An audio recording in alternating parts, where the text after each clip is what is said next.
Salut à tous, aujourd'hui je vous parle d'un sujet qui me tient beaucoup à cœur parce que c'est ce que je fais tous les jours et ce qui m'a permis de gagner beaucoup d'argent en crypto. Je vous explique tout simplement les premières étapes de ma recherche pour trouver les prochaines pépites qui vont littéralement exploser au prochain bull run.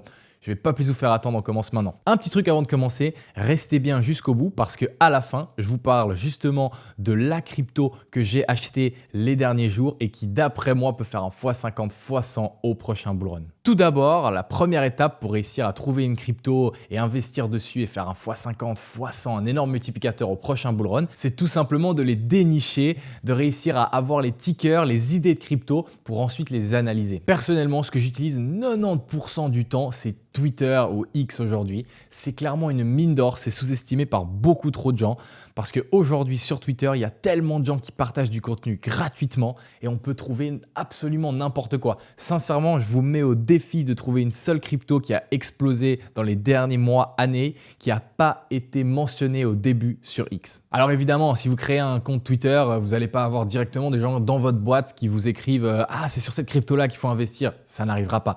Il faut s'abonner au bon compte, commencer à comprendre comment l'application fonctionne. Mais la première étape, c'est de se créer un compte, évidemment. Un bon compte, par exemple, c'est Altcoin France, que j'aime beaucoup, qui parle de beaucoup de pépites, mais il y en a plein d'autres. Je vous en mets quelques-uns dans la description, comme ça, vous aurez de l'inspiration. Une fois que vous aurez commencé à trouver des gens qui parlent de crypto, des bons comptes, que vous aurez vos premières idées, vos premières sélections de crypto à analyser ensuite, la toute première chose à faire, c'est de les mettre quelque part, parce que ça peut aller très vite de perdre. Il y a énormément d'informations sur X, donc je vous conseille de faire un Excel ou un fichier doc, ce que vous voulez, mais d'écrire les tickers. Les tickers, c'est quoi? Par exemple, pour Ethereum ou Bitcoin, BTC ou Ethereum ETH. Vous allez commencer à avoir une jolie sélection de crypto, mais attention, on n'est pas encore du tout à l'étape d'acheter, de faire un investissement. Pour l'instant, c'est qu'un gros groupe de crypto qu'on a pris pour ensuite analyser. Il y a aussi plein de groupes sur Telegram, sur Reddit que vous pouvez trouver où plein de gens parlent de nouvelles cryptos et vous pouvez trouver des inspirations sur les prochaines qui peuvent peut-être être la crypto de demain. Vous pouvez également utiliser CoinGecko, qui est un site assez incroyable. Vous allez dans catégorie et dans catégorie, vous avez tout plein de narratifs en quelque sorte différents. Vous avez par exemple des pins, le gaming, plein de choses. Et là-dedans ensuite, vous pouvez dig. Dig, c'est quoi? C'est aller regarder, chercher, creuser en quelque sorte pour trouver les cryptos qui vous semblent avoir un intérêt. Et ensuite, on continue de tout mettre dans notre Excel car il faut garder ces cryptos pour ne pas les oublier et ensuite les analyser. Pendant cette première recherche, cette première prise de données que vous allez faire sur Twitter, Reddit, Telegram, CoinGecko, ce qui est important aussi de faire, c'est d'utiliser votre instinct. Ça peut paraître tout con, mais très souvent, votre instinct a raison. Vous avez un subconscient, des choses que vous percevez par derrière en quelque sorte, par le sub. Et ces choses-là, il ne faut pas du tout les sous-estimer car très souvent, elles peuvent vous guider sur le meilleur achat. Une fois que vous avez une sélection de plusieurs cryptos qui vous plaisent, on va passer à l'analyse. Alors attention, je vais vous parler de 3 points, les 3 points qui sont les plus importants selon moi. Mais mon analyse personnelle avant d'investir sur une crypto, c'est plus de 180 points.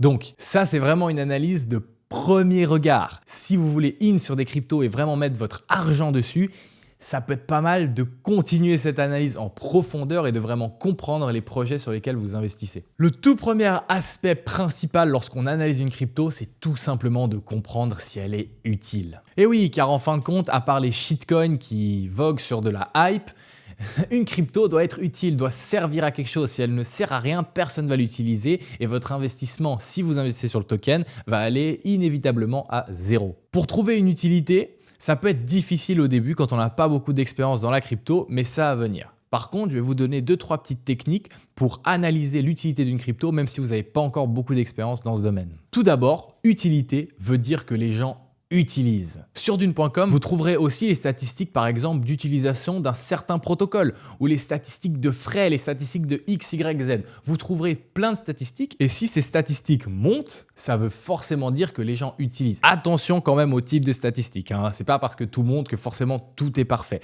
Mais de manière générale, lorsqu'une courbe est croissante, ça veut dire qu'il y a plus en plus de personnes qui utilisent le protocole ou la crypto. Vous pouvez aussi tout simplement tester l'application. Le deuxième truc pour tester si on n'a pas trop d'expérience, c'est dans le mot, c'est de tester. Vous pouvez essayer de voir comment le protocole fonctionne et si rien ne vous semble bizarre. Même si vous avez peu d'expérience et que vous allez sur une crypto très compliquée, vous n'allez pas pouvoir tester grand-chose. Par contre, vous allez pouvoir voir si c'est fluide, si c'est facile de compréhension, si ça fonctionne assez bien. Et ça vous donnera une bonne idée de si les gens peuvent réellement utiliser ce produit. Maintenant que vous avez déterminé si le projet est utile ou pas, il y a deux autres points qui sont très importants. Le premier, c'est tout simplement la tokenomics. La tokenomics, ça renferme deux choses bien distinctes. Et ce point est très important car même si un projet est extraordinaire, s'il a une tokenomics de merde et que vous investissez dessus, vous allez très sûrement avoir une énorme pression déflationniste ou un token qui va à zéro même si le projet fonctionne. Donc attention à ce point qui peut être très important. Tout d'abord, la tokenomics, comme on la comprend tous, c'est tout simplement cette espèce de gros camembert où il y a la distribution des tokens au launch ou sur les années à venir. Par exemple, la team va garder un petit pourcentage des jetons. Il y a un grand pourcentage normalement qui va être dédié à l'écosystème. Un autre pourcentage peut être dédié par exemple au stacking. Un autre peut être dédié aux investisseurs early, au private sale, au marketing, etc. etc. L'importance est de comprendre si ce camembert est sain. Pour déterminer si un camembert de distribution de tokens est bon ou pas dans une crypto-monnaie, il y a plusieurs choses sur lesquelles vous pouvez vous baser. Après, évidemment, pour vraiment avoir un avis complet, c'est mieux de plus se renseigner sur ce sujet pour comprendre totalement. Mais ça, ce sera le sujet d'une autre vidéo. Tout d'abord, il y a plusieurs red flags. Par exemple, si une grande partie du budget, plus de 20, 30, 40% des fois, est dédié à la team. Ça, c'est déjà poubelle. Ou si ce même pourcentage est dédié pour tout ce qui est private sale, seed, VCs, etc. Parce que tous ces gens-là, lorsqu'ils vont recevoir leurs tokens, ce qu'ils vont faire, c'est les vendre tout simplement. Et vous qui achetez maintenant, chaque mois, vous allez prendre une méga pression vendeuse et donc avoir de la difficulté à voir votre investissement grandir. Une bonne tokenomics, c'est par exemple un petit ou pas de pourcentage pour la team, un petit peu d'argent pour les levées de fonds, car ça peut quand même aider les projets, et une grande majorité pour l'écosystème de manière générale, pour les rewards, pour les ventes normales, publiques, pour toutes ces choses qui sont vraiment saines pour le projet et qui veulent dire que votre investissement est entre de bonnes mains et a un beau futur. Je vais maintenant vous parler de la deuxième partie de l'analyse tokenomics qui a aussi énormément d'importance dans votre analyse, donc important de ne pas laisser ça sur le côté et d'investir sans regarder. La deuxième partie, c'est tout simplement l'utilisation du token. Parce que oui, la plupart du temps, quand vous investissez en crypto, vous investissez en fin de compte sur un token. Vous investissez sur le projet, mais d'abord sur le token. C'est pour ça que ce token doit être utile. Vous pouvez avoir le meilleur projet crypto du monde. Si le token est là juste pour avoir un token et qui ne sert à rien, votre investissement va jamais monter. Il peut y avoir 1 milliard de personnes qui utilisent ce protocole ou cette crypto-là. Si le token ne sert à rien, l'investissement ira à zéro. Un token utile est un token qui est utilisé dans l'écosystème. Ça peut être pour la gouvernance, la prise de décision en quelque sorte du projet. Ça peut également être pour le stacking. Et ça peut aussi être pour, par exemple, des récompenses de fees ou de l'utilisation tout simplement dans le protocole. Le but est d'avoir le plus d'utilité possible, car plus il y a d'utilité, plus ça veut dire que les gens auront intérêt à en avoir, donc à en acheter, et à l'utiliser, donc à en racheter, etc., etc. Par contre, attention, il y a certains tokens dans certains projets où j'ai même parfois investi qui sont trompeurs. On dirait qu'ils ont une utilité, mais ils n'en ont pas. Ou leur utilité, c'est tout simplement des récompenses. Imaginez, si vous investissez sur un projet et qu'en faisant X ou Y tâches, vous récupérez des tokens et que c'est la seule utilité du projet, vous allez faire quoi? Vous n'allez pas garder juste ces tokens. Vous voulez gagner des dollars, gagner de l'argent, donc vous allez les vendre. Ce qui va faire une énorme pression vendeuse et donc, en fin de compte, le projet ou le token plutôt va aller à zéro. Si vous voulez plus d'explications sur tout ce qui est tokenomics, moi, j'adore la chaîne de Iril qui est littéralement un boss quand il parle de ça. Je vous conseille si ce sujet vous intéresse. Et le troisième point qui est presque le plus important, c'est tout simplement le risque de scam ou d'illiquidité d'un projet. C'est très important, vous l'imaginez bien, de comprendre si un projet est frauduleux ou pas avant d'y investir. Car même si l'utilité est incroyable, si la tokenomics est aussi incroyable, si c'est un scam, vous allez perdre tout votre argent. Le problème avec les scams, c'est qu'en crypto, c'est très répandu. On est sur Internet, il y a des hackers partout, il y a beaucoup d'argent dans la crypto. Donc c'est un monde littéralement, c'est le Far West en quelque sorte. Donc faites très attention à ce point-là. Heureusement, Avec 2-3 techniques assez simples, vous pouvez être sûr à 99% parfois que c'est pas un scam. La première, c'est d'utiliser votre bon sens de nouveau. Si quelque chose vous semble louche, c'est sûrement que quelque chose est louche. Comme on dit, il n'y a pas de fumée sans feu. Quand vous analysez un projet, si vous ressentez des choses bizarres, il y a des petits trucs un peu chelous par rapport à la team, etc., écoutez votre instinct et passez peut-être à un autre projet parce que souvent vous avez raison. Cependant, si rien ne vous semble louche, c'est pas pour autant qu'il faut direct investir. Il faut vérifier 2-3 choses pour être sûr que vous êtes sur quelque chose de légit. Tout d'abord, c'est de vérifier les audits. Les audits, pour ceux qui ne savent pas, c'est tout simplement des organismes externes au projet qui vont analyser le projet, le contrat du projet, tout ce qui est en rapport avec le projet pour déterminer s'il y a des choses bizarres à l'intérieur, si dans le code du projet, par exemple, il y a une exit door qui permettrait à la team de prendre toute la liquidité ou de remove les tokens, j'en sais rien. Il y a plein de choses qui peuvent arriver. Bref, en gros, l'audit va vous permettre d'être sûr que le projet est légit. Pour trouver les audits, je vous conseille tout simplement d'aller sur dextools.com et de taper dans la barre de recherche le token que vous êtes en train d'analyser. Il y a très souvent en bas une section où il y a plusieurs audits que le projet a fait pour lui. Deuxièmement, de nouveau, on retourne sur Twitter, on tape le ticker ou le nom du projet dans la barre de recherche et là, on regarde si des gens l'ont apparenté avec un scam.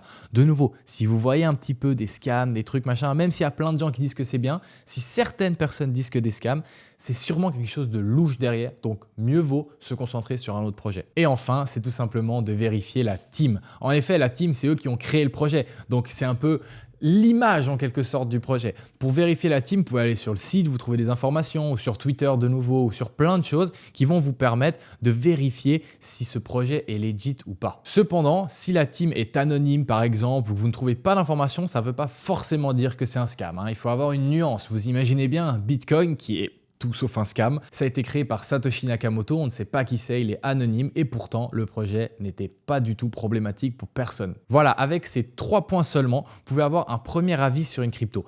Évidemment, je me permets d'insister, personnellement, j'utilise beaucoup plus de points pour déterminer si je vais acheter un projet ou pas. Cependant, ces 3 points-là peuvent déjà vous faire aller bien plus loin que ceux qui au bol comme ça. Bon allez, je vous ai assez fait attendre, maintenant je vais vous parler de cette pépite, cette crypto que j'adore, sur laquelle j'ai investi déjà plusieurs fois maintenant. C'est tout simplement le token Topia du projet Itopia.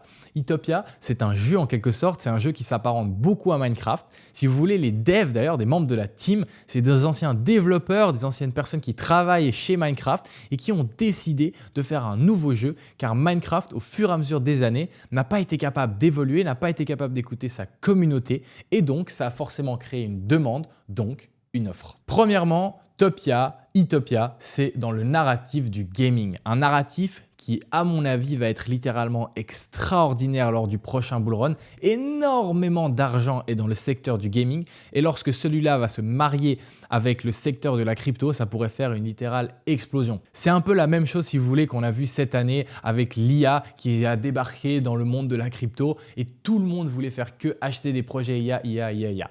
Personnellement, je pense que un des prochains narratifs du prochain bull run, ce sera le gaming. Deuxièmement, c'est un projet qui est très ambitieux et moi, j'aime les projets qui veulent aller loin. Ce projet a comme ambition de dépasser Minecraft. Je ne sais pas si vous vous rendez compte de la taille de Minecraft, mais ça représente premièrement un marché qui est gigantesque et une prouesse énorme. Troisièmement, la team est incroyable, elle développe tous les jours. J'ai pu avoir des previews de certaines fonctionnalités du jeu, les choses qu'ils veulent mettre en place. J'ai vu des choses carrément dans la nature où les gens utilisaient un peu en quelque sorte dans le métavers le jeu. C'est littéralement incroyable. Personnellement, je suis même pas un joueur de jeux vidéo, donc pour que moi je trouve que c'est incroyable, c'est que c'est vraiment fou. De plus, le projet est encore assez jeune.